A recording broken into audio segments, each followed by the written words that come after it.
Good afternoon, everyone. Good afternoon, New Mexico, and good afternoon, Dr. Grace. Since I can see you on my screen, and happy early holidays to everyone in New Mexico. You can see I'm in the living room of the residence, and we have started to do some holiday decorating and bringing in a little bit of holiday cheer. And I hope everyone is finding their way to safely navigate that. Christmas is going to be just like Thanksgiving in the context that we really have to think about how to safely distance ourselves from our families, to celebrate both in terms of our faith-based efforts and just what the holidays mean in terms of bringing families together. We are still in an extreme risk situation. That's true in New Mexico. It's true across the country. And everything we can do that lifts our spirits up and reminds us about why the holidays are so important to us and our families, while at the same time working hard to get ready to celebrate it big next Christmas or Christmas in July, and to really think about ways not to mix our households. That we really have to rededicate ourselves to that. Okay. Let's get started. First slide, and it's going to be our case update, everyone.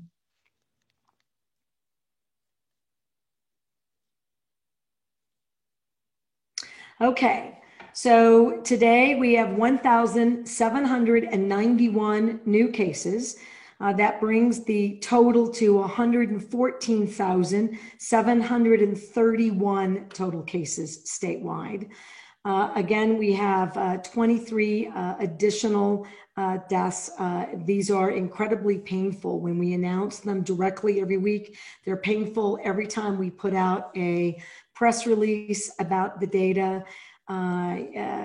Given where we were and what we fear in the next coming months, this could climb much higher. We should all, and I do pray that that's not the case, but we are again in extreme risk. Our condolences to all these families who are grieving, and to all of the healthcare workers who are on the front lines, who are holding their hands, who are connecting to say goodbye with their families on FaceTime. This is incredibly traumatic and tragic. And again, New Mexico mourns with everyone, every family who's lost a loved one. Unfortunately, that brings us to 1,846 lives that we've lost to COVID-19 in New Mexico. For COVID hospitalizations, and this is just for folks who have COVID, we have 916 people in the hospital. This number is very frightening. I don't want people to be frightened, but I want you to see that this is a dramatic number, and it is why we have to work harder, even though we're going to report some good news. We have to do better at minimizing the transmission of COVID. We have 159 New Mexicans on ventilators. Again, the entire country is seeing this kind of a surge. It means that we're over hospital capacity nearly everywhere in the country, at least at one of their hospitals, if not all of their hospitals in the country. And that means that ventilator supplies can be, in some states, stretched. And what we were doing as a country is sharing supplies. And in this context, we can't do that. So if we had issues, I can't count on the ability to share those with other states. So we are serving every New Mexican who needs us. But we are getting to a place where it's really dire. And we've got to do better by minimizing the number of folks who contract COVID and minimizing the number of folks who need hospitalization, and of course, therefore, minimizing the number of people on ventilators. Next slide. Now, this is the good news, and I want to be cautious. And the reason that I'm cautious and cautiously optimistic is because we know that there's a lag in the data. We know that a 2-week effort, which was helpful, and this shows unequivocally it had the impacts we were desiring. when people see that it worked, there is too often human nature, an invitation to go more places, relax our mask wearing, relax our bringing our families together. And then you just go right back in the other direction. And we can see in mobility data that Dr. Scrace will talk about also some good news, but we can also see that it's beginning to trend in the wrong direction in far too many communities. So this chart here is the epidemic curve, and it just shows you, right, how many cases, where the spikes are. And you can see at the end here, right at the end of November, that we were coming back down. And that is exactly what we were aiming for when we did our 2-week reset. So what happened? So the positivity rates, right? Those are when you test a group of individuals, the number of people who were positive outside the number of people who were tested, I'm generalizing, that becomes your positivity rate. Positivity rates climb. We know that it means that the prevalence of the virus is increasing in every community. That leads to doubling rates, exponential growth. That's all bad. Test positivity rates came down. And what does that mean? So if over a 7-day period, we decreased from a 24% positivity rate to a 13% positivity rate. That is exactly the kind of effort. Now we are aiming for about a statewide 5% positivity rate. So you can see we have a long way to go, but this is exactly what we were hoping and aiming for. This is something that I think can be hard for some of us, for example, myself, that this R effective rate. It's basically the measure that it's how we measure how the virus is spreading, how fast, rate of spread, if you will. And this measure is a very important measurement. It's in our gating criteria because we know for every positive case, we can tell you that how many more New Mexicans could be infected. And so you want that number to be below 1. And in fact, the further below 1 that it is, the better the situation is for controlling, managing, fighting the pandemic. Now, when we went to our reset, we were at 1.3, okay? So above 1, that's the wrong direction. From November 9th to December 6th, we've dropped to 0.79. And I want to point out that that's one of our lowest, if not the lowest, R effective rate we've had in the pandemic. That is a very good indicator. All of this is exactly what we were looking for in a reset. It allows us to bring those cases down. It allows us to reduce hospitalizations. It means means more lives are saved. The issue is that 2 weeks doesn't really change the entire trajectory. So this is not an invitation for people to go out more. It's a recognition that those solid public health practices work. And if we keep them up, we can give our healthcare workers a rest. We can make sure that we don't completely overwhelm our healthcare system, and we're there. It means that we can serve other New Mexicans who don't have COVID, who need hospital care. And it means that we have more opportunities in the economy, more opportunities in education. So we really have to keep doing this kind of effort. And I'm very encouraged by our red to green county by county efforts and what that is showing us. Early indications are that several counties can get into the yellow by next Wednesday, which means they can open up a little more. And that feels really good. And it is an indication, one more time, these efforts work. It's why we do them. And we want to keep trending in the right direction. Next slide. Okay, so I really already said all of this, which I'm sure to the folks who do this work to make sure that you can see it, you can take screenshots and share it. We appreciate that. We know the media does that too. I really appreciate it. Look, the New Mexico hospitals, they really need us to step it up. I frankly do not know how they do it every single day. But they do. They are clear about their mission. They're clear about their efforts, but they have far too many patients for the number of healthcare providers we have in the state. And remember, New Mexico has fewer than the average per capita for other states. So we just have more risk here. We have to do it better than any other state in the nation. And we have shown over and over again that we can do that. And I'm really encouraging us to stay the course. All right, this means you really have to work hard on this unnecessary travel. Talk to your employer if you can telecommute. Work hard if you can to do curbside or delivery to your home. Avoid every kind of group and gathering. I mean, these are the places where we see that exponential spread and the most risk. Mask up, work hard to wear your mask. I've got a mask out here. I'm here alone, but it's just good practice. I wear my mask because I know that if I step outside or if I had to go somewhere, I have to have this mask on. I make sure that my fiance and I do our very best to protect each other. That means that we're doing mask wearing. Think about if you can increase and improve your mask wearing personally and in your family. New Mexico small businesses and our local economies, quite frankly, are depending on us. They cannot make it if we don't do all the public health measures.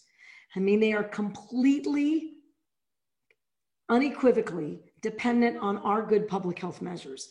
Without them, we just bring this virus to them. Here's the best Christmas gift that we can give New Mexico's economy. All of those families who have family businesses, blood, sweat, and tears, their life savings in these businesses. We need more New Mexicans to get tested. Tested is one of the strategies that allows us to track this data, to isolate positive cases, to make sure that we know where there are outbreaks. This is a critical vehicle. And we are now, and you'll hear more about that, expanding testing options, opportunities, and efforts. But we're seeing a decline in New Mexicans who are getting tested. The more we know about it, the more we drive down these positivity rates. The more we drive down positivity rates, more counties go into yellow and green. Give that gift. You'll be saving a life and you'll be helping New Mexico businesses. Get tested. Please, we need more New Mexicans who are willing to get tested. It's critical for us to win in our fight and battle to manage and push COVID to the lowest prevalence rates possible. And I already said that. So visit togethernewmexico.org, togethernm.org. This will help you identify a testing site, but we really want to encourage you to get this done. This is the most critical aspect of getting this virus even more under control. Okay, next slide. So I'm just going to remind you, I think visuals work, and we're seeing many of our grocery stores do this visual.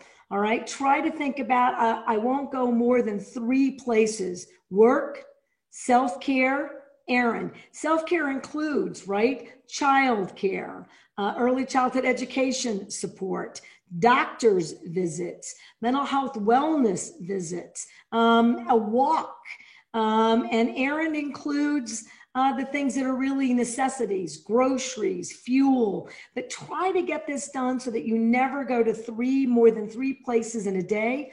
And if you can make this 1 a day, better. This should be the goal for no more, but for all the New Mexicans that can do better than this, do better than this, because this will really help us over what are going to be the most critical, tough next several months because of Thanksgiving. So we see the impact of that coming now. And then Christmas, we see the impact of that coming now. Americans have been traveling again. These are all of the aspects that we know bring great risk. And we've got to manage this virus better because we will overwhelm our healthcare system. And I mean completely overwhelm it, where there isn't an available space or practitioner to support us. and we will lose more New Mexicans, and we don't have to. We can do something about it. Okay, next slide. All right, so I want to do a quick update, and then we're going to go to Dr. Grace so we can answer questions. While I'm very worried, and all public health professionals have been sounding the alarm that because we're driven indoors without masks and families are mixing, and then we take it out to businesses, and then we've had the holidays, Labor Day, Halloween, Thanksgiving, and now Christmas coming up with people very mobile and traveling. We know that we're in for a rocky aspect for the country. We're really concerned about it. I'm concerned about it right here in New Mexico. But there is an incredibly bright spot, and that is that vaccines are frankly here. There are not going to be enough vaccines for any state, including New Mexico, to be able to provide vaccines to every New Mexican who needs them and every New Mexican who wants them right away. But it tells me that with the vaccine distributions, in the next 3 to 6 months, we are really going to see dramatic improvements in the risks associated with COVID-19 and the ability to begin to have sort of more normalcy in our everyday lives. Although I submit to you, I think mask wearing occurs for a year. I just want to make sure that we're giving people accurate, adequate information about what our lives look like so that we can plan and adjust and prepare for that. So here's what's happening. The Pfizer vaccine is the first vaccine that will have FDA approval, we believe. So they're finishing up all of those review processes, but we believe that that FDA approval in what they call an emergency use authorization, it doesn't mean that they've skipped the safety aspects. It means that getting it out, they changed the way in which that is readily available because we're in a pandemic. Once that approval is made, we will get the first shipment within 24 hours. So we've been preparing and are prepared. We believe that that first shipment could happen as early as next week, and we're expecting 17,550 doses. Those vaccines will go directly to hospitals and their practitioners who are seeing mostly COVID or COVID ICU, what we've identified as intensive care for COVID patients, will get those vaccines first. And we will look at also healthcare workers who are on the high risk category because of their own underlying conditions. So the Department of Health has notified New Mexico hospitals of those allotments. We've let them know how they identify which practitioners would be in line for those vaccines first, and they're going to be ready to go. These require extreme cold storage, and everyone is ready to do that. And we've got the abilities to deploy these vaccines where they need to go immediately. We're going to get additional vaccines. The second vaccine that we expect to get FDA approval is from Moderna. Now, those vaccines are slated for nursing home residents and staff, and it's going to be like that 17,000 allocation. It isn't going to be enough to do every CNA, certified nurse aide, every staff person at a nursing home, and every resident. So again, it's looking at those high-risk facilities with high-risk residents, high-risk staff, and we're going to be using, which the federal government already had a system in place to use Walgreens and CVS. They'll receive those allocations. They've got an approved effort from the Department of Health that will identify those facilities, and then that vaccine will be available. It will take several weeks of vaccines coming in before we have holistically protected healthcare workers and long-term care residents. Once that's done, and that will be well into, we anticipate, February, early March, then it's essential workers, childcare workers, corrections, police officers, first responders, individuals who are high risk. And we will be finalizing those plans that have to have federal approval. And we're really looking at what those timeframes look like to get those vaccines out, and feeling very confident that New Mexico will do a productive, safe job. Dr. Grace will talk about a little bit about this, but our MAT team, as promised, will double check that all of the federal required review processes have been met. We committed to that to New Mexicans. We see nothing so far in this effort that would indicate that we have any credibility challenges with FDA or these first two vaccines that are making their way across the country and into New Mexico. And I just wanted New Mexicans to know about this. And we'll talk more about the specific efforts in planning as we get more detailed information from the federal government. I believe this is my last slide. Is that correct? It is not. I'm sorry, everyone.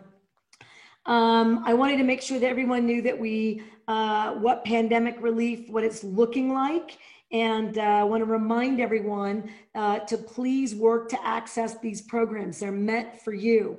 So we got $330 million out of the special session. We have $100 million available for small businesses. Applications close December 18th. So we're coming right on that deadline. You can go to nmfinance.com. 7,600 businesses so far have applied for grants totaling nearly, I believe, 80 million. So get in there. We expect grants to be out the door by early next week. So they're finishing up the review processes. You can see that the doors don't close for applications till the 18th. Get your application in, nmfinance.com. Unemployment. 194 million is going into supplemental unemployment payments. We are going to distribute $1,200 checks this month. And what that really means is I believe we're going to be ready to go next week, mid next week, and we're working to get it fast. No additional actions required for anyone who was on unemployment. If you are out of benefits, if that happened, you used up all your benefits through October, this $1,200 is still available to you. And for the numbers of individuals, because of the reset that have gone into unemployment, you're going to get unemployment plus the $1,200. It's coming. And we want you to apply if you haven't applied. Really important to get that into your family's hands. We know that there's real financial insecurity. Housing assistance, 15 million in aid for emergency housing support. Those applications opened on December 10th, and it's housingnm.org, housingnm.org. There's also more in food security, and Dr. Grace can talk a little bit more about that. That's being managed out of, and general assistance payments, that's being managed out of the Human Services Department. But we are clear. We need to lift everyone up to the highest degree that we can. And I wanted to make sure that New Mexicans know this is available to you. It belongs to you. And we want to get it into your family's hands as quickly as possible. Okay, now I think I'm out of slides. Yes, I am. So we're going to go to Dr. Grace, and then we're going to go to questions. Thank you, New Mexico, for tuning in. Dr. Grace. Thank you very much, Governor. And let me just touch on a couple quick things so I don't forget them. On the vaccine, I agree. I think there was some concern in the summer that the vaccine was being rushed in a way that might not allow for complete scientific review. And it appears that all of the established processes that have been set up for previous vaccines are being used now. And so we're happy about that. And I'll talk about food and general assistance at the end. Hopefully you can see a slide that says Testing 101, and this is not meant to be a insult to the great knowledge that our regular viewers have about this subject, because New Mexico leads in testing. We've had a great strategy all along, but there have been a very large number of changes that have happened just in the past month, and we thought it was really important to update all of you. And so first, just to remember, the reason we test is to identify people who are carrying the virus so they can be isolated, and we can find out who their contacts are and get them quarantined. And all of that is to lower the spread of the virus. You saw that our effective, that spread rate, you know, what that means when it goes less than 1 is that for every person who gets coronavirus, less than 1 person is getting it next, and which is what you want. If it's more than 1, the curve goes way up. When it gets to be less than 1, we start to see it come down. So, and all of that is based on an effective, not only an effective and broad testing strategy, but one that can be responsive to new science, new methodologies, and I'm going to talk about that today a little bit more. Just to remind you that we talk about cases, those are people who are identified as having a positive test. Most of those confirmed by epidemiology, but and just a reminder that if you have 1 test that's positive, you're counted once. If you have 10 tests that are positive, you're counted once as a case. That always comes up. And then the contacts are those people who spent more than 3 minutes within 6 feet of somebody with or without a mask, but where you have a much higher chance of getting this virus because it's so incredibly infective. Contact tracing is where we, as I just said, identify cases in their contacts and get you separate from other people so that you won't spread the disease to others and we can get this down. And remember that isolation is that 10 days a sick person stays without contacting other people, or someone who's positive, because you don't always have to be sick. And then quarantine is for contacts. It's 14 days because that the person who's sick spent 3 to 4 days getting COVID and becoming infectious, so they get a discount. I will mention today that we're looking at the new CDC guidelines, evaluating those and assessing against our own data the possibility of shorter quarantine. But all of this process has to work together. If everybody got tested every day, but we didn't do anything with the results, we wouldn't be able to completely control the virus. So it all has to work together.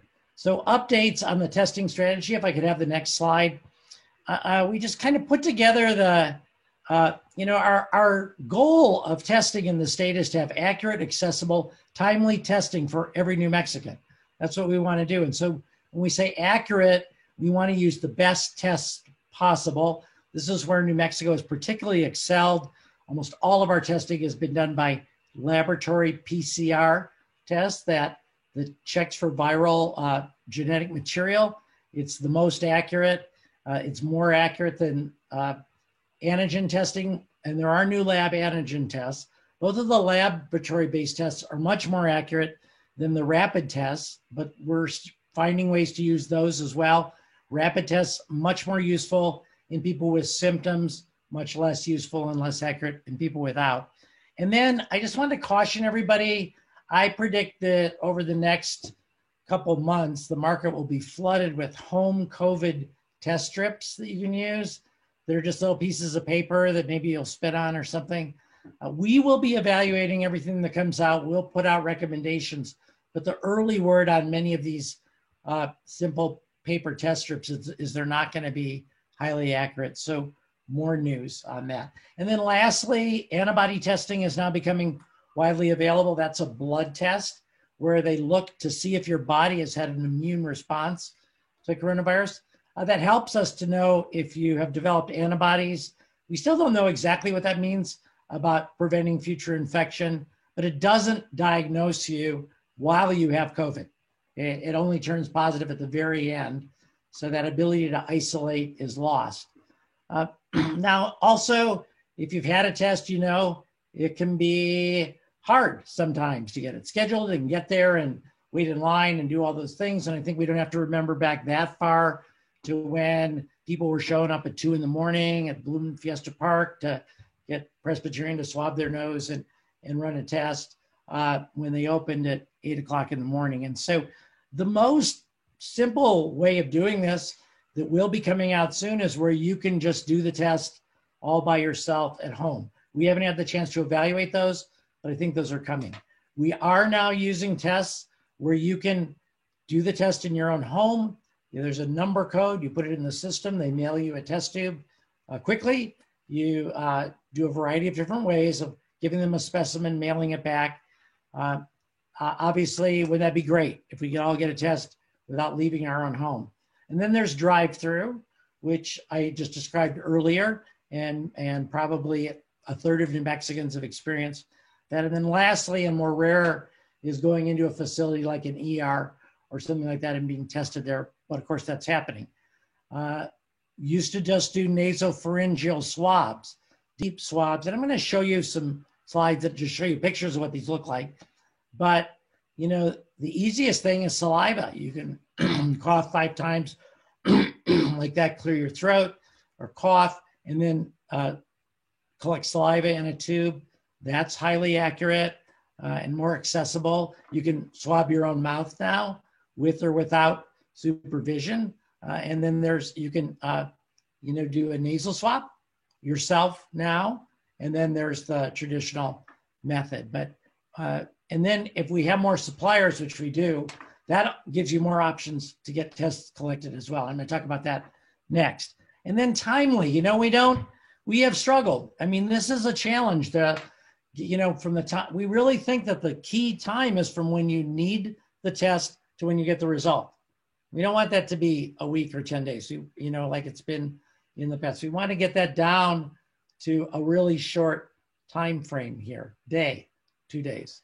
And so the main strategy we're using for that is, in addition to the incredible gratitude we have for our state lab and TriCor and pathology consultants of New Mexico, who've actually substantially ramped up their testing capacity. Because we need to double that testing ability, we're also working now with new out-of-state partners. So Curative Medical Services, or Curative Labs, has 10 new sites where they co-locate with DOH in southeastern New Mexico. There are 3 in the greater Albuquerque area, 1 at the Balloon Fiesta Park, 1 down in Los Lunas, and 1 in Rio Rancho. There's 1 up and running now in San Juan County, Luna County, Rio Arriba County. 2 sites opening, 1 tomorrow in Las Cruces, another on early next week in Sunland Park. And then Vault Medical Services, which uses a mail-in strategy that I described earlier. We're now up and running with them as well. And they're currently testing childcare professionals, folks on DD waiver, and a lot of testing in schools. So we're finding that this rapid expansion and making it easier and more accessible, we're hoping is going to encourage every New Mexican to say, you know, I'm feeling nervous, I'm not feeling good about that contact, or I've got a relative who's sick, or I have any of a number of symptoms, I want to get tested. And that's something you can do and have a result back much more quickly than ever before. And then lastly, and I want to ask the governor to comment on this whole strategy, because she's really been behind it and driving it from the beginning. And I think given us a lot of successes. There was a press release yesterday from Secretary James Kinney. We've been monitoring and looking at this idea of testing wastewater since the summer when early reports came out. And we now have the ability in certain appropriate settings, like for example, in a correctional facility where staff and you know, the residents there generally stay put. Of course, staff come and go. Or in other sorts of situations, it could be a college dormitory where some testing has been done.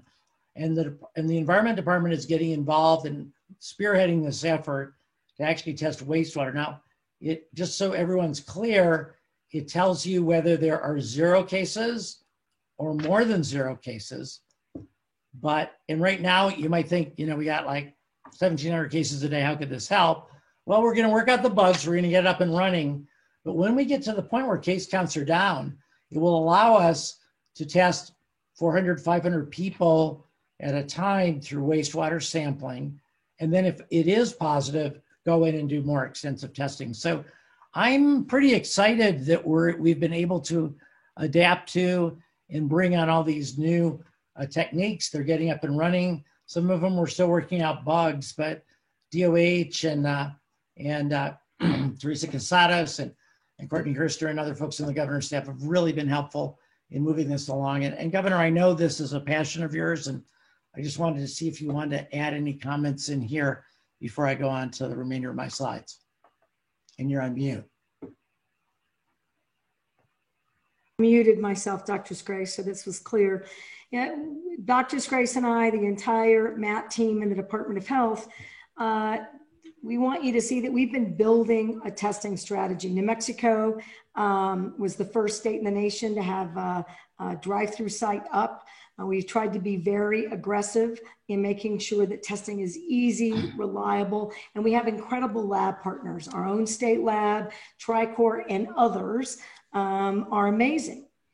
But when you have these big surges, and when we have nearly 4,000 cases in a day, our lab partners get behind. And that then has a snowball or cascading impact on our ability to do everything that we're talking about. Plus, the more cases you have, as we've talked about, then just the math, more testing has to be done so that we know about positivity prevalence. We have to know that in order to deal with those outbreaks and to get people isolated and quarantined. So it means that we have to bring more testing. The way in which we do testing is labor intensive, and PCR tests, which are the gold standard, take laboratory, they must be run at a qualified lab. So what we're trying to do is bring in all of the other available aspects, be very clear that we're not going to minimize New Mexico's gold standard, but we are going to embrace and engage in every single testing apparatus and strategy so that we can get to what I would describe is a more universal approach. It's readily available, it's fast, it's reliable, because even with the vaccines, we're going to have to do testing for a year or more in the same way that we do flu testing. But this is a deadly virus. It's going to take us a year to have the kind of vaccine penetration that you must have in order to really have no prevalence of the virus and very little risk.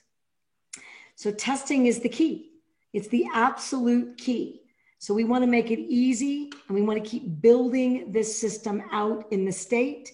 And I'm very pleased with this effort. The wastewater is the way in which we're going to be able to see it before it happens, really, so that you can minimize an outbreak. And that's critical in corrections, colleges, small towns. There's a number of places where this is going to be instrumental, essential workplaces. In some states, you're looking at hospital wastewater systems. So this is a way for us to always know what's going on, and it's surveillance. And we also do some pooling still. And we didn't want to make it too complicated, but want New Mexicans to see and hear. We know that for a while, it was hard to get testing. Everybody came at once. Now we're seeing that New Mexicans aren't engaging in testing. We also have private sector partners, big box stores, who are doing their own testing, sending it to their own labs. So we know, one last time, effective testing strategies is part of that public health effort. Masks, distancing, hand sanitation, washing your hands frequently, and staying away from people. These are the things that will put New Mexico on the right track all the way through the other side of this pandemic. And I can see the other side. That's why this is so critical and so important to an effective overall strategy. Thank you, Dr. Grace. Thanks, Governor. Just one technical correction of what I said. Folks in DOH on waiver programs will all be migrated to the Vault Medical Services mail-in strategy by January 1st. So with that, I think I'm going to go on. I just wanted to show you a few pictures about these. This one is how to collect your anterior nasal swab samples. So easier to just in the nose, not all the way back, as some people joke, into the brain. It's not a brain biopsy, but just a simple swab of the nose that you can do at home. Next one is saliva, just exactly what you would think, just some simple production of saliva after a couple coughs into a tube, wrap it up tight, mail it in. And just to mention, lastly, you can also get saliva through a mouth swab, which is the next slide. There is a little video of this guy doing this in his car, and it's 90 seconds long, and I'm not going to show it, but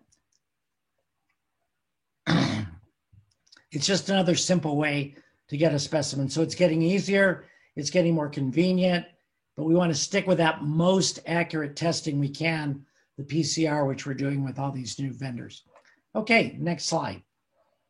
I wanted to just add 1 day's worth of data point to the epidemiologic curve that the governor showed earlier. And you can see here on the top blue dotted line, the curve goes up. I think the reset really did work. I mean, we were able to flatten that curve. The slope started to come down, and now it got flat, and now it's taking a dive. Now, we don't know. We know that the reset helped a great deal, and we know that Thanksgiving holiday helped somewhat because people were less mobile. I'll show you that in a minute. But we are seeing a tick back up, and that's very worrisome because of the state our hospitals are in, and they just cannot take on another 100 patients at this point of time. You can see that little uptick occurred in all 5 regions of the state as well. So we're watching that very closely every day. We talk about this and go over it every morning. We'll do it again tomorrow, but that's something everybody who's watching here who's interested should keep an eye on as well. Next slide, please. I mentioned mobility. We did have that dip. You go, again, if you're new, there's a horizontal blue line that the average New Mexican who drove less than 50 miles a day was driving about 6 3/4 miles a day before the pandemic started. We dropped down to actually below 4 a little bit, then came back up and we're running 5.5 miles a day, and then back down again with the reset. So positive effect on mobility, but discomfort and worry, at least in me, at 2:30 in the morning about the fact that these curves are ticking back up. And so again, watching that closely and an additional plea, just really evaluate whether that trip out is absolutely necessary or not. Next slide.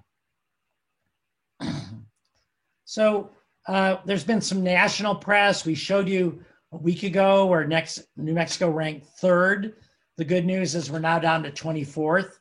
Again, I think that's a result of the reset.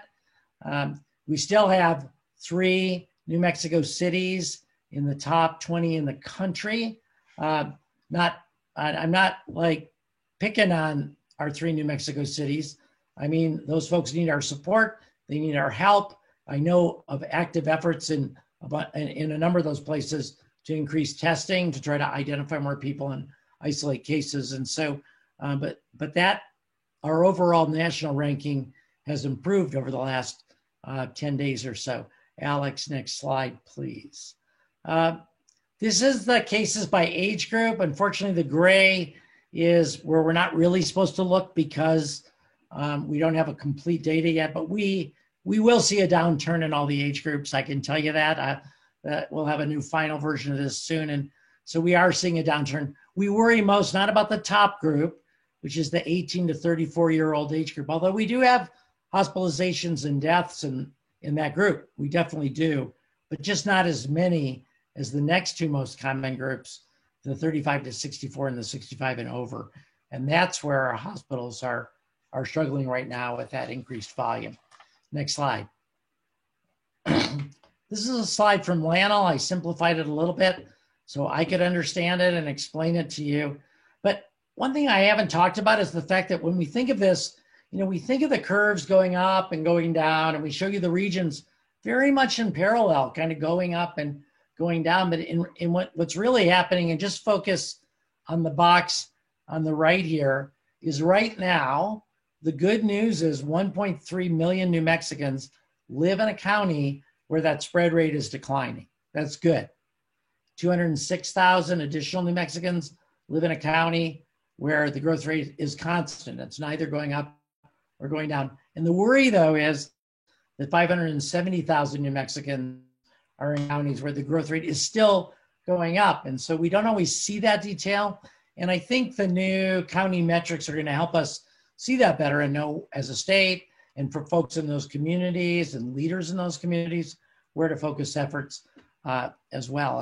And this has been a phenomenon that's occurred throughout the pandemic, but as we get much more specific and focused in specific areas, I think understanding this and understanding the need for extra effort with testing and masking and contact tracing in these accelerating counties is going to help us be more specific and successful, I believe. Next slide.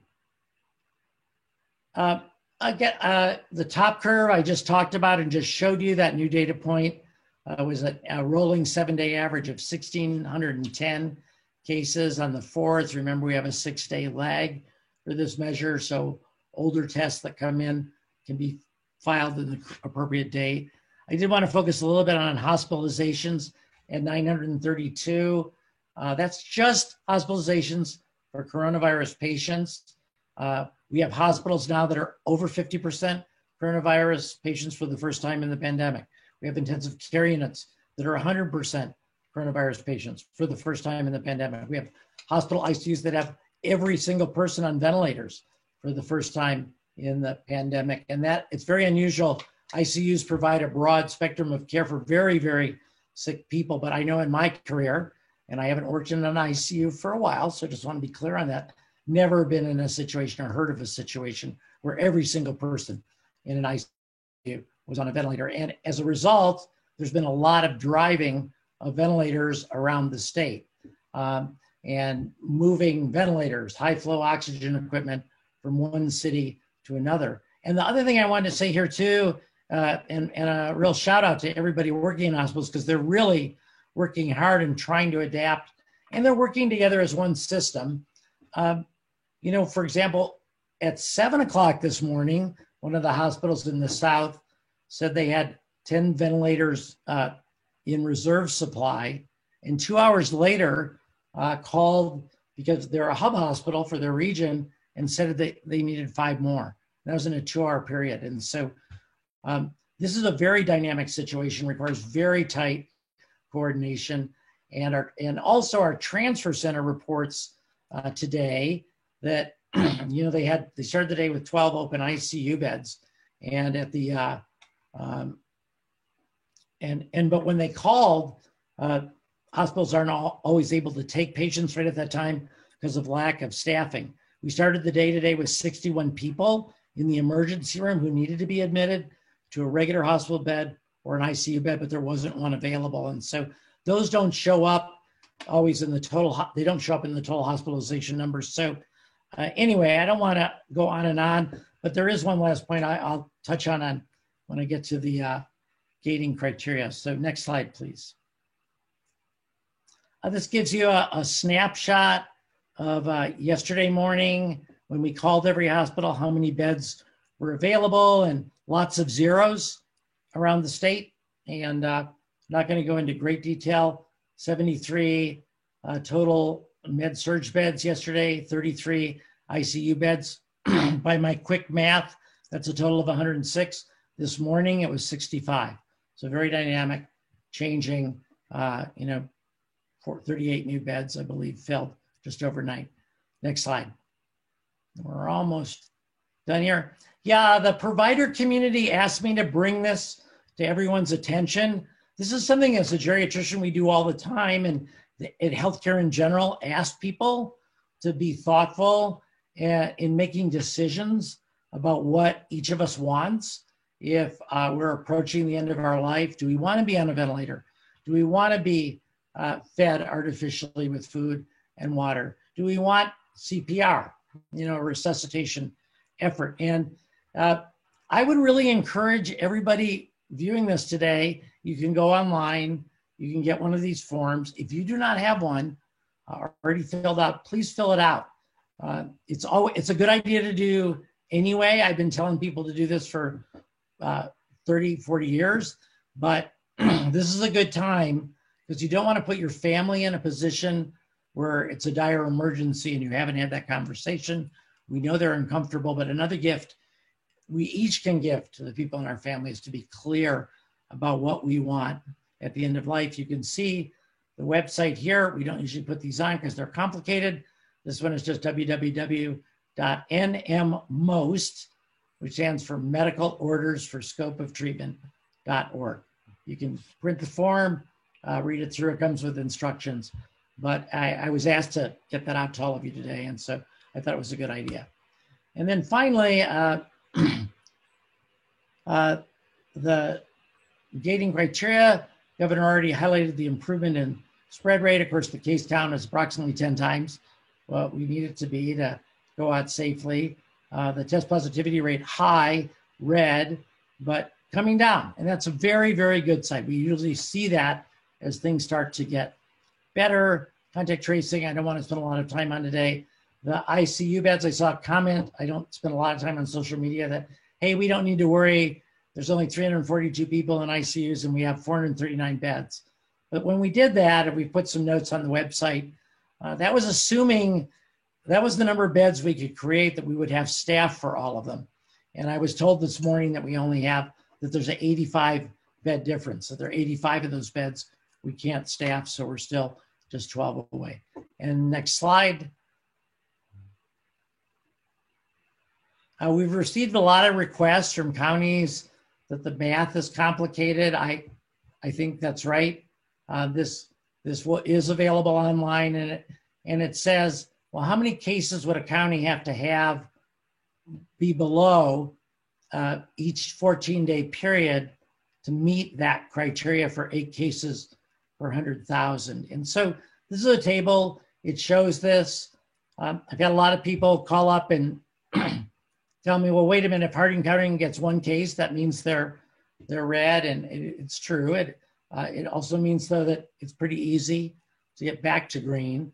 And the other thing to point out is that all these numbers for every county are equally difficult to obtain. They're exactly the same. So keeping below 1 case in Hardin is actually just as hard as it is for the people in Bernalillo County to keep below 762 and vice versa. So let's keep that in mind, that this isn't about one county versus another.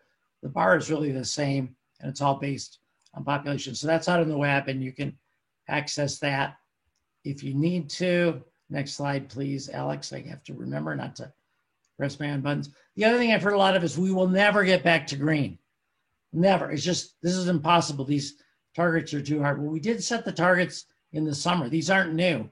We sort of finalized these late July, early August for the Economic Recovery Council. And so they're not new. This is where we were on the left 3 months ago. This is where we were last week. And I actually believe we can get back there. We're seeing some great progress with the reset. I'm hoping we'll continue that hard work to make that happen. And then finally,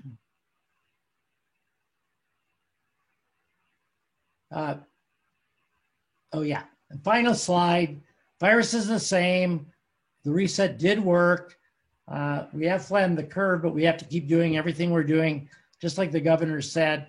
I won't spend too much time because we want to have lots of time for questions, but the Swiss cheese respiratory virus pandemic defenses, you can tell it's British slide because of the spelling of defense, but it just points out that, you know, like protecting yourself from a virus is kind of like the holes in Swiss cheese.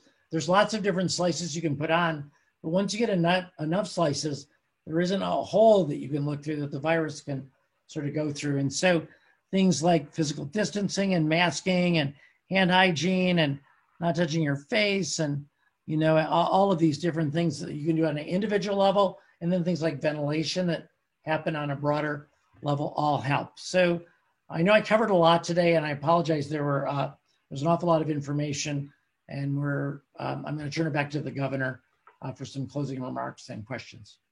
Thank you. You're mute. New Mexico, I apologize. I've been muting and more often because our internet coverage, I know that that's a frustration for so many of us in the state, but it keeps interrupting my feed. So I try to do is minimize the impact to even with muting. In any event, thank you for tuning in. Thank you for your hard work. You saw that we have improvements.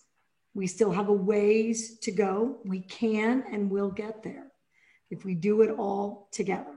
So thank you very much. And Nora, we are ready for questions. Thank you, Governor. We will start with Julia Goldberg from the Santa Fe Reporter.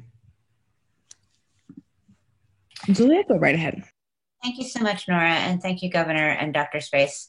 I have 2 questions, two and a half questions. My first question is, The December 7th hospitalization update in the health department's epidemiology report lists the percentage of hospitalized patients in that week who died at 18.8%. That's a full percentage point increase from the week prior. And if you look back to November 9th, when it was 16.9%, it's almost 2% higher. I was wondering if this increasing percentage of hospitalized people dying is related to the increased hospital capacity and the strain on resources, or if not, what you are attributing it to. And then my second question is related to vaccine distribution. Earlier this week, State Representative Derek Lente from Sandia Pueblo sent your office, Governor, a letter advocating for elders and others populations that have been disproportionately impacted by COVID-19 and expressed concern about vaccine distribution reaching people who reside in rural parts of the state. I wanted to know if you had a response to those concerns, but I guess more broadly, I wanted to ask, it sounds like the state is planning to follow the CDC guidelines about vaccine distribution in terms of sort of the groups you mentioned that are kind of economic groups, essential workers, childcare workers, et cetera, rather than some of the New Mexico specific demographics that have been identified throughout the pandemic, geographically more impacted and otherwise. So those are my 2.5 questions. Thank you so much for the opportunity to ask them. So I'm going to let Dr. Scrace talk about the mortality rates at hospitals. I do want to point out that, you know, when we talk about, and this is an important discussion, when folks say, gosh, New Mexico is a really strict state and does it work? Well, we've shown you and we've demonstrated it over again, it does work. And why are we so strict? Well, our population is so much sicker than the average populations in most states that they're at much higher risk for hospitalization, and unfortunately, death. And so there was a stat that I saw that's now an older stat. So I want to be very careful. I want to alert in full transparency the press that you'd have to check the stat today. But there was a stat that I saw probably a month ago that looked at the mortality rates in Colorado for some of their hospitals as low as 5%. And we were at that 16%, 17% range. If you just look at person to person, and you look at our at-risk populations in general, we have much higher risks. That's why we have worked so hard and have had many successes. Not enough until we don't lose a single New Mexican. So we've done the right work to save as many lives as possible, but this is exactly what keeps me, Dr. Scrace, to steal your phrase, this keeps me up at night every single night. So yeah, them do that. I did receive a letter from Representative Derek Lente from Sandia Pueblo, and I really appreciate that because there's no question that elders in general, minority elders in particular, and to refine that more, elders in multi-generational households in sovereign nations that are far too often without adequate access to healthcare and related public health supports and services are a huge issue. And it is something that we are particularly focused on and concerned about. So one, in the hospital and nursing home distribution, those are geographic as well. So every community, including tribal communities, and remember, there are tribal hospitals, there are tribal long-term care facilities, there are tribal assisted living facilities like at Isleta, and those are all in that mix. In addition, the federal government has allocated from New Mexico's per capita allocation, that's basically how they get to the numbers, sovereign nations choose whether they want to be included in the state distribution or whether they want to be in an Indian Health Service distribution. And 3 New Mexico Pueblos have determined that they'll be in our distribution phase and most of the other sovereign nations. So they're going to be able to determine when, based on their allocations, who their priority populations are. They will, in the first groupings, IHS will do their healthcare workers and follow that CDC application, interestingly enough. And the tribes that go through the state, we're allocating a much higher percentage of vaccine than they would get through a per capita distribution out of IHS. So back to the point, how quickly can Representative Lente and others see that we're getting to those high risk populations? As soon as we get the healthcare workers, because I can't save the lives of their elders or anyone else from diabetes or from renal failure or from COVID, if I don't have anybody in the hospitals providing that service. And the same thing, I've got all those elders in long-term care facilities that deserve our support and attention. And another fact for New Mexicans, the majority of healthcare workers at that certified nurse aide level in New Mexico are Hispanic or Native American. They are the minority populations. They're going to get protected first, and they are living and caretakers for the very elders that he rightfully is identifying as a high risk group. So I feel good about our distribution plan. One more thing, and I know we need to get to the other part of your question. Look, it is really hard with such limited vaccine coming in at the front end. I wish that wasn't the case. I share, I think, in the negative reaction by a lot of policymakers and elected leaders that telling Pfizer that the United States didn't want access to 200 million doses didn't make any sense. We're gonna all figure it out together. And you might have seen, everyone, that they just announced that the advisory committee for the FDA has agreed to go on to that UA, the emergency authorization review, which could happen at FDA as early as Saturday. So we're on track, it looks like, to have those first vaccines shipped out early next week, as we indicated, but that's hot off the presses. But it's a very important question, and I thank Derek Lente now publicly for his advocacy on behalf of a population that deserves our support and attention, which is why we're such a strict state. I agree with him. And Julia, as always, appreciate the math questions. Epidemiology division has gotten a lot more reports on their site there, if you've noticed. And so it's a little bit of a treasure hunt, but if you combine the data in the hospitalization report, which you cited with the 18.8% mortality rate, with data in the demographic report with about cases by age, and then data in the mortality report, I think, I don't have the exact answer for you, but I have a pretty good theory. In the month of November, 450 people over the age of 65 passed from coronavirus. The second highest month, 450 in November, was 180 in May. So basically tripled the number of deaths in that older age group. We know that older individuals have a much higher mortality rate. So as that case count went up with that group, that would be what I would predict. And many of those people end up obviously in the hospital as well. So I think it may be the influence of the resurgence of the disease in middle age and people over 65 that's driving that. But I'll drill down. We'll talk tomorrow with Epi, and I'll let you know if I have any other insights. Thank you. Next question, Nora. Thank you, Dr. Scrace. And Governor, next we'll go to Dan Boyd with the Albuquerque Journal. Dan, go right ahead. Yeah, good afternoon. Thanks, Nora, and good afternoon, Governor and Dr. Scrace.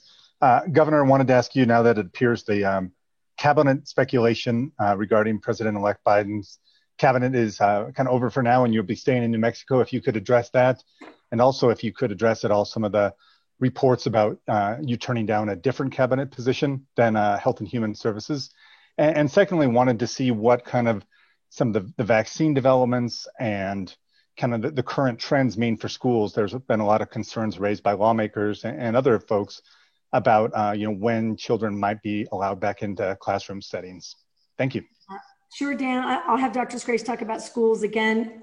In addition to saving lives, protecting the healthcare system, We don't want furthering of economic insecurity issues for individuals, families, and the state as a whole. But your other North Star, saving lives, it's got to be to get kids back into schools. And we have an older, as you know, population of educators. We lost an educator out of the Las Cruces area to COVID. These are all issues that we are combating together. We want to get our kiddos back in schools. And it's a plug for me before we go to Dr. Grace, testing, because then I can do that surveillance. We know our COVID safe practices are going to be good. We know that kids are not immune from spreading it or contracting it, but they're not a big high risk group. I think there's been new evidence that they're not super spreaders per se, but we know that we have risk. We've seen that in the number of cases, although relatively low as a percentage of population, in in-person learning and with the community at large for folks who identify as education as an employer. So that's our goal, and that's part of why we're going red to green. If we've got the kind of collective support and collective will of all the policymakers in the same way, incentives and enforcement and support, then we get to a place where we get everyone back to school. And with the more testing opportunities we have, and if I keep hoping that some of these new, antigen, the rapid testing, that the accuracy improves, so it's not just symptomatic, but applications to asymptomatic populations. I have great hope, and vaccines. All of that is good news for schools. And I want to be careful for viewers. That is not a decision by CDC, the federal government, or the state that vaccines are mandatory for kids. Right? There's not even a vaccine available for kids. There's a whole lot of stuff. But if we lower the prevalence, we have more, so-called herd immunity by getting more people, adults, vaccines, then this takes away those risks by and large. By and large, kids can still get it. Kids can get very sick. The country has lost kiddos to COVID, and some of them without underlying conditions, but it really dramatically reduces that. So go to you. Listen, when I was invited to be a co-chair, it was clear, and I thank the president-elect for his confidence and his transition members in my support and ability to help design a cabinet. And he's in an interesting position, this new administration. I submit and have publicly many times that when you've got a federal government that doesn't care about federal government services, when you've got a White House that is working hard to really make it difficult for an adequate transition, you want folks who have been in those roles before. And then you want to make sure that you've got a reflection that looks like America. And then you want to figure out how you can leverage any number of bodies of experts in your cabinet. That becomes a very complicated process. So instead of worrying or confirming any of these rumors, Dan, I'm staying. I wanted to stay from the very beginning. I said that early, that it's an honor. I'm flattered. When the president-elect asks you to do stuff, it's hard to redirect the commander-in-chief or their team. But I can do more supporting this administration in any number of ways. They're clear about that. I have real clarity about that. And while it's a little bit of a roller coaster ride to get to that place, this decision certainly right for me. It's right for the country, and New Mexicans should expect a close working relationship with the president-elect and the vice president-elect. You should expect that we'll weigh in from everything from public lands to renewable energy and infrastructure. And you should also expect that they will look to New Mexico for our successes in healthcare reform, healthcare access, COVID protection, and I feel good about that. So New Mexicans should expect that I run for re-election in 22, and I will keep my fingers crossed that I will be able to convince all these hardworking New Mexico families that I deserve another 4 years. Thanks, Dan. To you, Dr. Grace. So I may get in trouble here for going outside my lane, but I just want to make a comment about this as well. I've known the governor for over 20 years. We've worked together in a variety of capacities. I've known her as a cabinet secretary in New Mexico, and I have the great privilege of working with her as a governor. And I got to tell you, as somebody who's had a whole executive career and spent a lot of time matching leaders to their best possible positions, that I really think the governor is amazingly well suited to govern the state. And I don't want to make it sound like I have insomnia. I do wake up at 2:30 in the morning, but then I usually fall right back asleep. But I was worried. I was worried that we would lose her. So I'm delighted you're staying. Haven't had a chance to tell her that.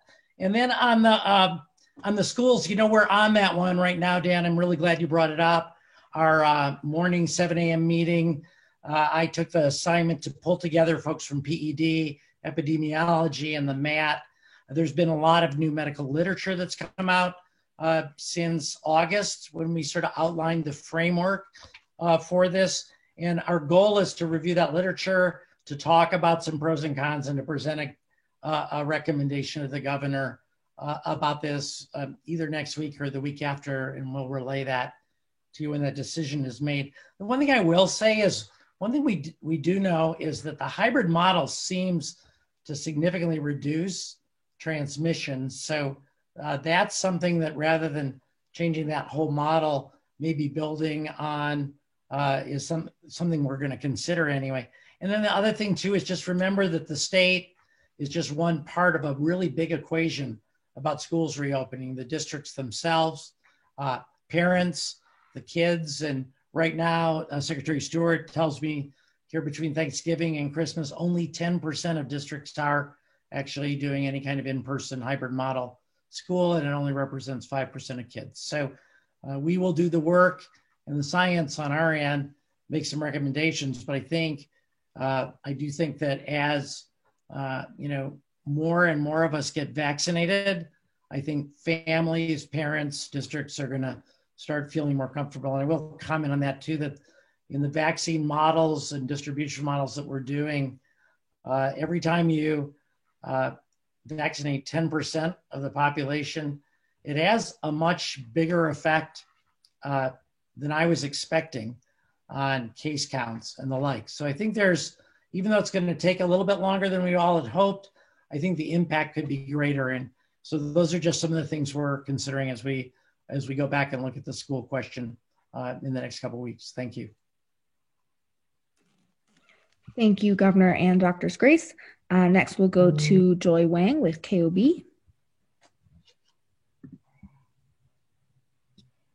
Joy, go right. Oh, sorry. Hi, Governor. Thanks for answering the question. I just had a quick question about mass gatherings and whether the state has looked into funerals and the likes, an event like that, whether there will be changes when it comes to mass gatherings. Thank you. Yeah, so thank you for the question, Joy. This is really hard on families, and with the number of folks that we've lost, they can't have you know, their traditional family or faith-based services in the way that they're often accustomed to. So we have, it's still 5, and that greatly minimizes. So what many New Mexicans are doing, and it's still really hard, is they get through the basic and then they delay the mass or the funeral or the interment proper, where you have a gathering to do that until later. We will increase that in that yellow to green. That would be something that's available in that, you know, essential business category that's based on the and lifting it to 10 and then to 25 in that red to green. So that would impact how many people could say goodbye to a loved one and support each other in that grieving process. But today, with most of the states still in red, we're holding at that 5. And particularly, you know, funerals, and it's completely unfair. I want to be really clear about that. A pandemic knows no fairness boundaries. It just moves, it just wants us to get close and let our guard down. That's the perfect environment for a virus. Funerals are particularly hard. It's particularly hard to have a mask on. It's particularly hard not to hug a grieving family member. It's particularly hard not to pat someone on the back. It's just particularly hard. It's particularly hard to not have singing. I mean, all the things that we know and make us feel a little better about a loss. And so these are really high risk environments. So today you're in the red, it's 5. You get to the yellow, I think you can go to 10. I think in the green, you go to 25. And those gatherings are largely not to get a whole lot bigger until we've got more vaccine distribution. So I would look for a large gathering in the early spring is when I would anticipate that, 50, 100, that you start to see more of that, March, April. But it also depends on how the vaccines go and how our management of COVID goes. But just to give people kind of what I see around the corner, that's what I see. And you know what the goal is to, I know we lose people every day to natural causes, to old age, to cancer and other chronic diseases, to diabetes, to accidents.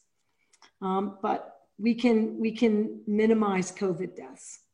We can minimize that folks are strained and further emotionally impacted by not being able to say goodbye in a way that they desire to. And one last thing about COVID.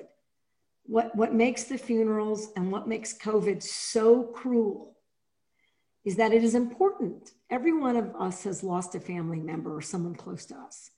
We all know how important that grieving, that cathartic ability to have someone hold us up, right? Shoulder to shoulder. There are far too many people who lost family members to COVID who couldn't say goodbye, who couldn't hold their loved one, who couldn't be in the room.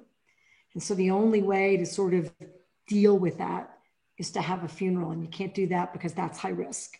And so I just want New Mexicans to, in this holiday season, to keep all those families in your prayers and in your thoughts, because it has really been painful for them.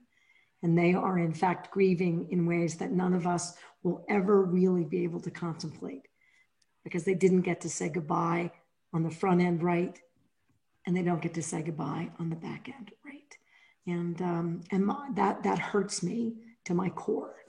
And I just, we're going to get through COVID, New Mexico. We are. Thank you, Governor. Next, we'll go to Algernon Damaso at the Las Cruces Sun News. Algernon, go right ahead. Thank you, Governor and Secretary Scrace. We talked a little bit about the vaccine distribution strategy looking forward and the different categories of people and that line that needs to take place. Today, the DOH is reporting 26 new cases among prisoners, detainees, inmates at detention facilities and correctional facilities, 6 different sites across the state. And these are individuals who have very little control over their environment. It's hard to isolate themselves and hard to control the environment to keep themselves safe. As we plan the distribution of vaccines, is there a stage at which we'll make sure to be vaccinating these individuals in these populations? Thanks. Yes, your point is incredibly valid. And I think too often the general public doesn't think about that, and that we have a responsibility to their well-being and safeguarding. That is the right thing to do, and it's a constitutional provision. We must do it. So they are essential, the workers and that population we identify as high risk. That's what makes this work really challenging. And so it's got to be twofold. The vaccines are a huge, bright spot in our fight against the pandemic. I am concerned that Americans will see this, Americans who want the vaccine. We've got 2 populations, Americans who want access today, and I don't disagree with them, and Americans who don't want a vaccine at all. Those are going to cross paths at the end of that distribution cycle, where we want more New Mexicans vaccinated, and we'll work on positive public health, science-based communications to build confidence in vaccines. But in the meantime, here's how we protect corrections. They have to be part of our high priority, high risk group population planning. They must, and they are. And if we lower the prevalence of COVID in our communities, red to green, they are similarly, adequately, and improvements in their protection. The same with nursing homes. Now, you're right, they get the vaccine first, but it takes several shipments. We call them tranches, tranche 1, tranche 2, tranche 3 of vaccines before they all get vaccinated. So, and that doesn't deal with all the at-home caregivers. You know, we've got lots of older folks and folks with disabilities who have privately paid or family caregivers, and they're in that high-risk group. So if we lower the prevalence, they get adequate and improved protections, and they're included in our priority distribution. And as we get through these two populations, Algernon expect us to provide public access. It's not that we're hiding it. That didn't come out right at all. We are still developing that plan because it's contingent on how many vaccine doses we know we're going to get and how many vaccines actually get FDA approval. But those will be available soon. So you and every other New Mexican can see what our plan looks like. And again, it has to be approved by the federal government. And I expect that they get tweaked by the new administration as well. Thank you, Governor. Next, we'll go to Morgan Lee with the AP.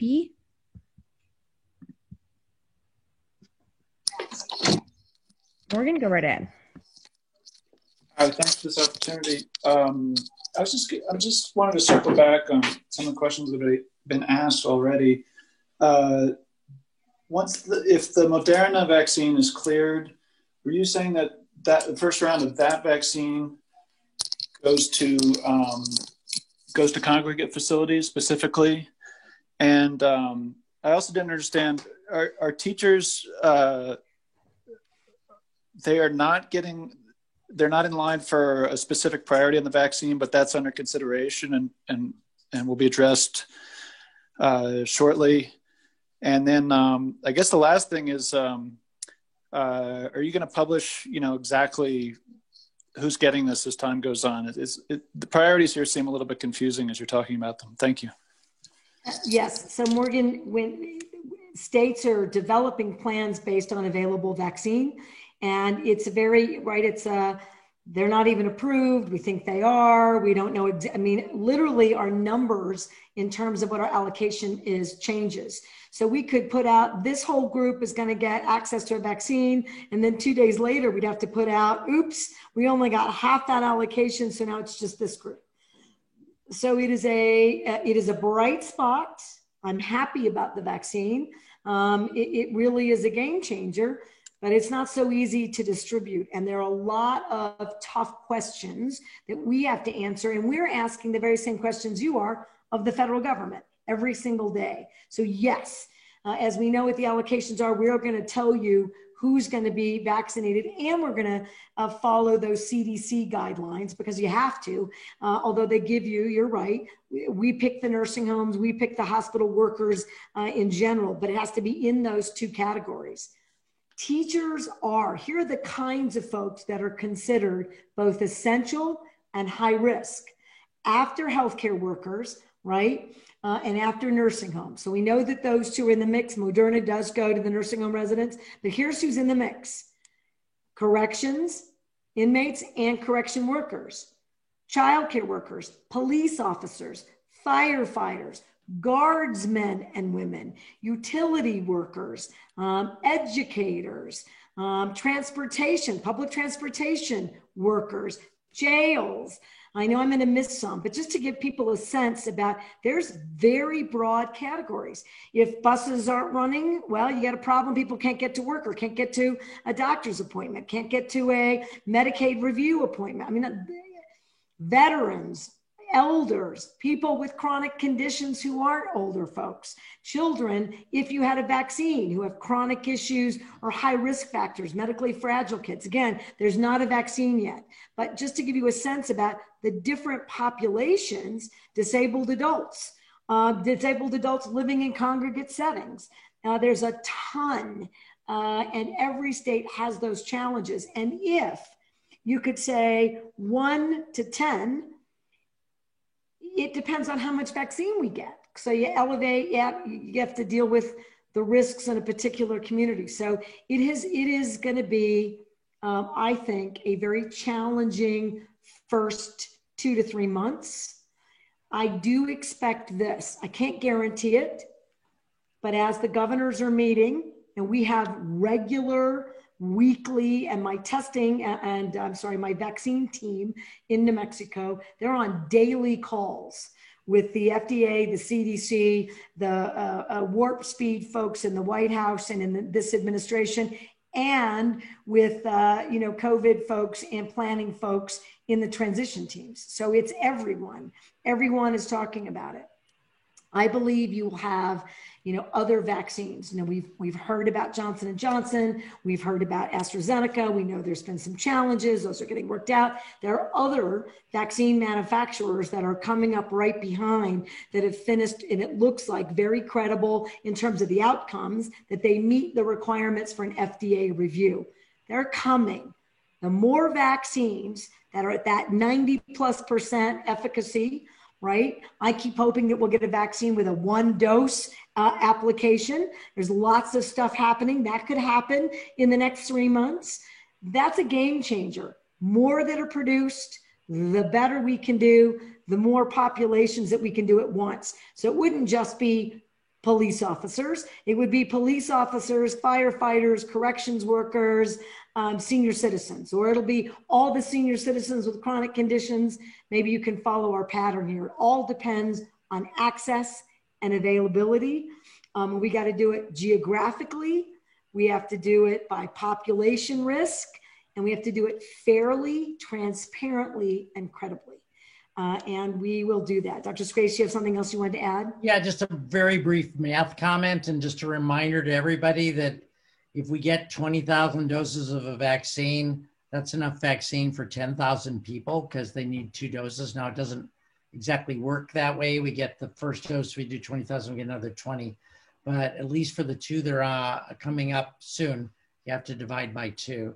And also just, I'm not on that particular team, but the numbers just change more than once a day. And it makes it really, really hard to have a plan. I think once we have vaccine actually in the state within our borders, I think we're going to be able to act very quickly.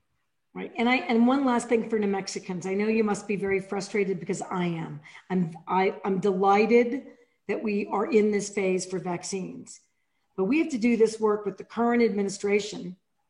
And then it could likely, not dramatically, but shift a bit in the next administration. So it literally is almost hour by hour in which we are trying to navigate vaccine. And it's not New Mexico, it's the entire country.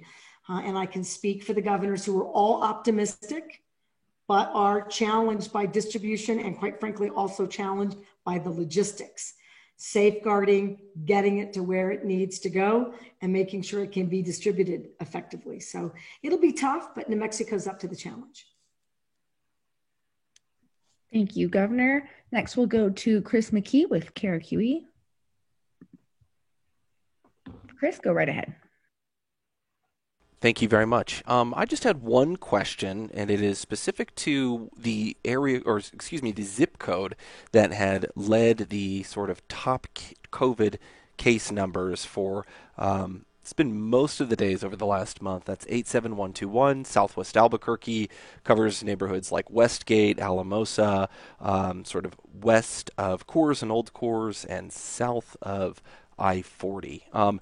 Just wondering if you guys might be able to share any insight as to what you're seeing there. It's obviously, I know the state has partnered with the feds to get more testing over there at the Alamosa Community Center, but any insight as to why that area code has been seeing so many more COVID cases, and if there is anything else aside from that sort of added testing that you guys are looking at doing there? Thank you.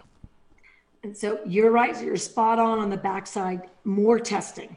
The more people we can get isolated and support them in that isolation and quarantine, the quicker we can deal with an area that's seeing more COVID transmission than another area. Here are things that we know statewide about risk, including that zip code in Southwest Albuquerque. Multi-generational households, So you've got, and multiple workers, so that you've got multiple folks coming in and out of other high risk areas. You have a concentration of those aspects in the Southwest zip codes in Albuquerque. We can see mobility, you know, they're driving further to get access to services and goods. That increases risk. We also know that income levels create also risk factors.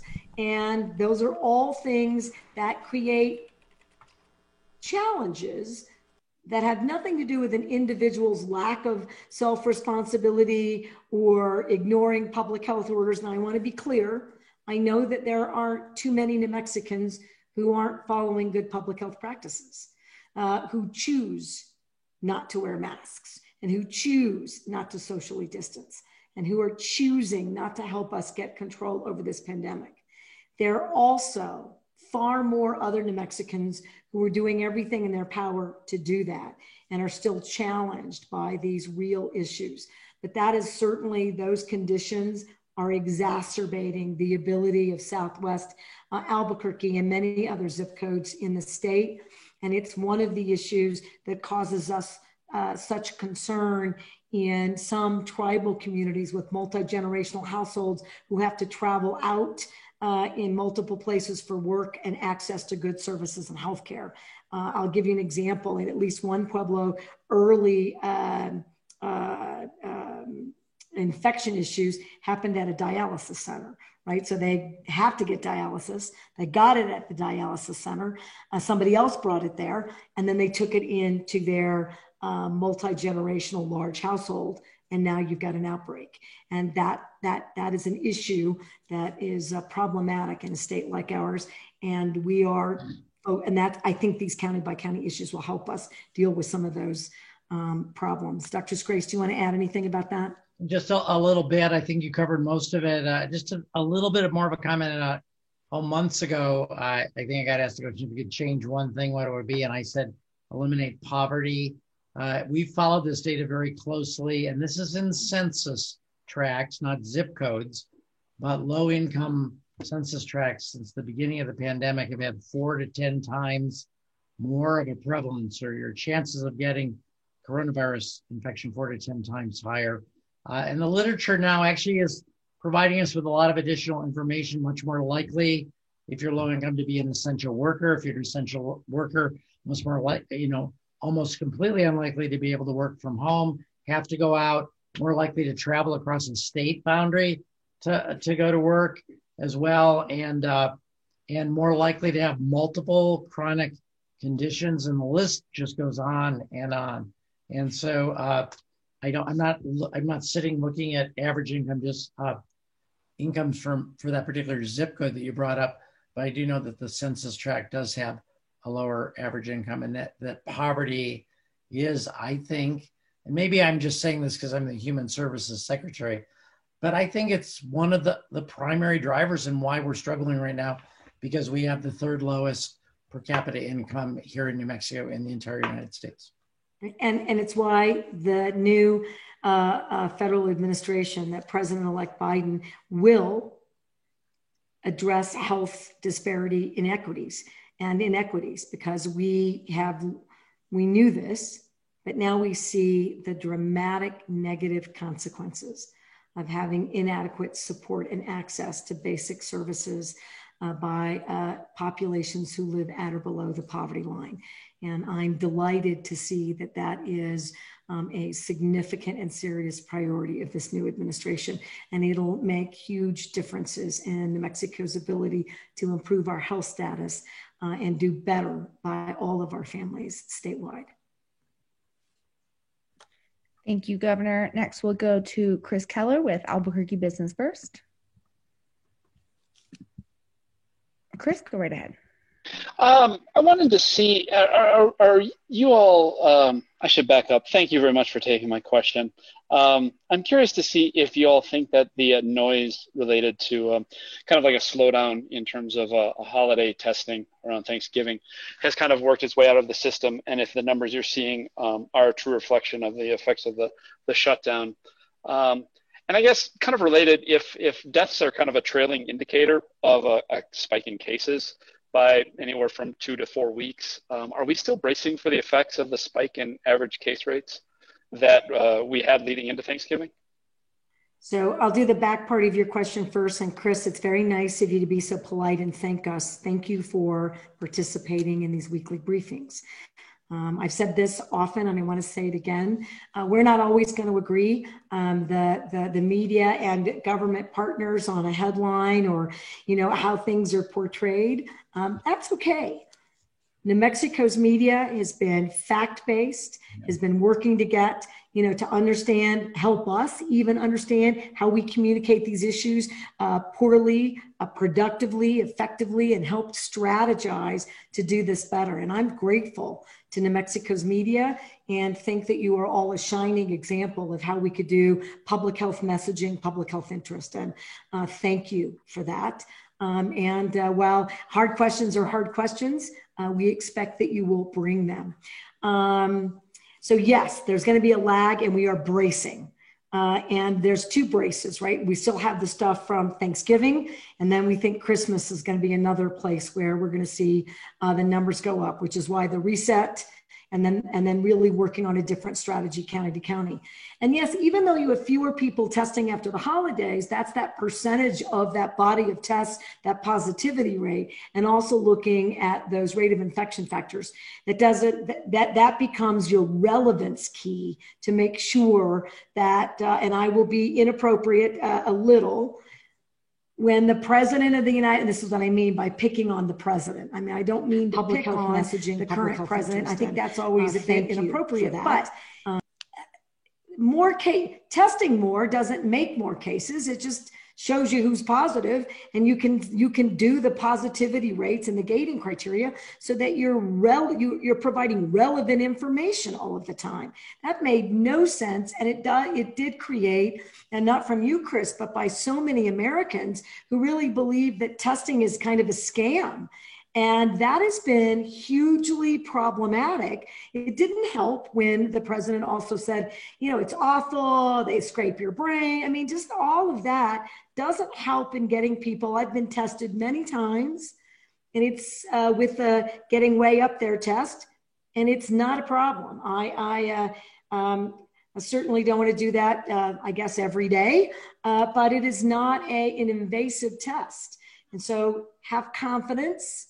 Get tested. So yes, the 2 weeks did not just bring the number of cases down, and those are related to the number of tests we perform, you're correct, but the number of positives out of that case is a relevant, reliable indicator of where we are and where we're headed. So I feel good about the reset. I do not feel good about the economic issues that this has on local businesses, which is why our economic package out of the special session was so critical.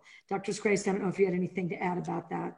Yeah, I wanted to echo your comments about the media, Governor, and the accuracy of reporting. I think you really are helping educate the public, something I just feel incapable of doing without you. And you're come every week and you're ask great questions, and we get better as a result of responding to those questions. 2 things. One, Governor's exactly right. If it was just simply people not getting tested, we would have seen somewhat of a drop in cases, not as much as you'd actually think, but a little bit of drop in cases, not as big as we actually saw, but you would see test positivity rates go up, and they went down. Just for your interest, the modeling team has spent a good deal of time on the topic of Thanksgiving over the past couple of weeks. And is this real? Is this not? And so we got some really smart people from Los Alamos National Lab and all over the whole state weighing in on this issue. And so we are wrestling with it. But the important thing I did want to say is that in terms of bracing ourselves, our delivery system is absolutely bracing itself for this. Because, if you saw those curves I showed, hospitalization's not going down. They will continue to go up for 2 weeks. And deaths not going down. Those are going to go up for 2 weeks after hospitalizations start to turn down, if they do.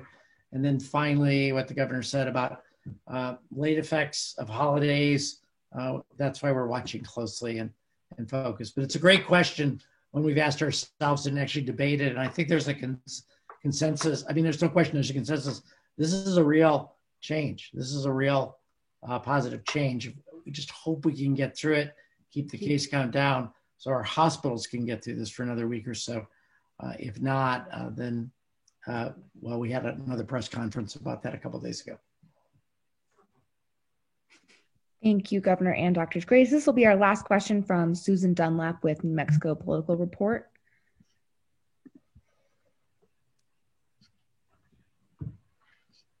Susan, go right ahead. Hi, good afternoon. Thank you so much, Governor and Dr. Grace, for this opportunity. I wanted to ask about, with the state going into the standard crisis of care, do you have any concerns that there could be instances of hospitals reaching a point where they're so overwhelmed by COVID patients that people who are going into labor won't receive positive delivery care? And do you have any data showing at what point COVID cases could so overwhelm a hospital that they would reach a point where they couldn't provide delivery care? Susan, it is something I talked about last week without giving you specifics or a data point, so I'll go to Dr. Grace. But I am very concerned that if we don't drop the number of people needing hospital care because of COVID, and we can't get to a better baseline, yes, it impacts the ability to care for expectant mothers and their families. It is elective surgeries, and that's a misnomer. If it's not life-threatening, you can put it off, but there are lots of procedures that should not be put off. And I worry about that every day, including some cancer treatments that are in hospitals. We are, the crisis standards of care, we are at a point where we worry about being able to meet the needs of COVID patients in general, which means you aren't paying attention to a car accident, a fall from a ladder, an anaphylactic shock episode from a medication. I mean, I could give you more, a stroke, and an expectant mother who's ready to deliver, or someone who goes into premature labor, someone who has appendicitis. I mean, there are a number of conditions that happen every day that require not only in-hospital care and treatment, require surgery. And so, yes, it is dire. It is dire around the country. And why do we care about that? It's not as a way to say, gosh, New Mexico's fine because it's happening everywhere else. No, but we can't fly you for care someplace else because they also have capacity issues. I mean, that's what we do, is we move people around so that you get care. So we're very, very, very, very concerned. We are tracking that data. I'm going to go to Dr. Grace about some of the specifics. I just asked this, actually, I asked this last week. Susan, I said, how many expectant moms do we have statewide? And when do we think that their deliveries ought to be occurring? And that's one data set I wanted to look at. I asked for that, the number of strokes we typically get, heart attacks we typically get, and accidents we typically get during the winter. And I don't know, I haven't seen that data yet, so I don't know if we got it yet. But interestingly enough, I asked this very same question last week of the modeling team so that I could grapple with what's coming. Dr. Grace? Yeah, thanks, Governor. We're working on that still, but we do know there's about 23,000 babies delivered in New Mexico on an annual basis. Most recent complete year of data, 2018. It's about 63 babies a day. I think, there's some things that have happened in the past week that we talked about a little bit the other day, but you've got the Office of the Superintendent of Insurance putting a moratorium on changes to insurance to eliminate coverage for COVID care for providers of all different types.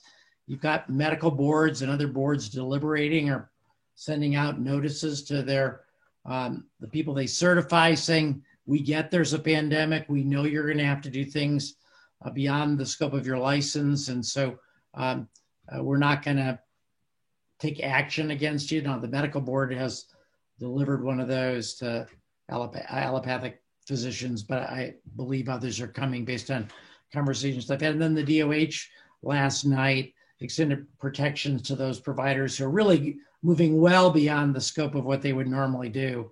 Pediatricians caring for adults or anesthesiologists leaving the operating room and up in ICUs. And so all of this is intended to allow our providers to get even more creative about expanding care further to prevent what you're bringing up. But, and so, there are patients today being taken care of in New Mexico hospitals and always. There are complete outpatient clinics converted to hospital halls, with full of hospital patients in them. There are operating rooms converted to intensive care units and surgeries closed down.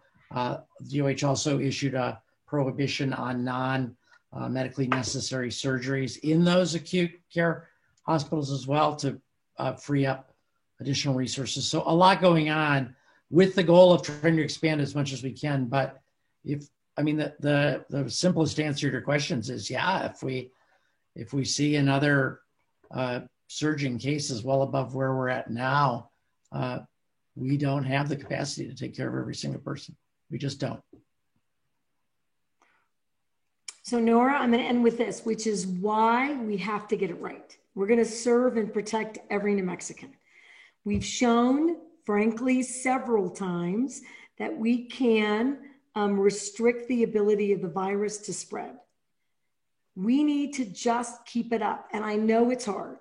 And I know that this 6 months from now, when we're saying, Christmas in July, more vaccine penetration, more opportunities, seems like a lifetime away. But if you think about those 6 months, that you'll have a much better normal, right? That normalcy opportunity, and that your sacrifices today save lives, protect healthcare workers, first responders, make sure that our new moms and New Mexicans who, through no fault of their own, have a medical emergency. That's an easy sacrifice. We can all do that. And then mask wearing, staying home, socially distancing, it takes longer to get some of those, basic supplies because we're limiting folks into grocery stores and big box stores. It's all hard. I never said these sacrifices would come easy, but we can really make a difference for New Mexicans and for New Mexico. And frankly, states are following our lead. California, Oregon, New York, cities like Philadelphia, more coming, because these strategies work. And we believe that if New Mexicans continue to fight against this virus, that this red to green will work, that more counties will get yellow and then get green, that more hospital beds will become available. We'll give our healthcare providers a bit of a rest in that regard. And then we'll know that every New Mexican has equal access. We aren't there today. And there are significant risks to all of us if we don't get it right. But I know that we can. So New Mexico, stay safe, stay ever vigilant. We can do this. We've demonstrated it before. Let's demonstrate it again. I believe in you. Thank you, New Mexico. Thank you, everyone, for joining our press conference. Thank you, Dr. Scrace.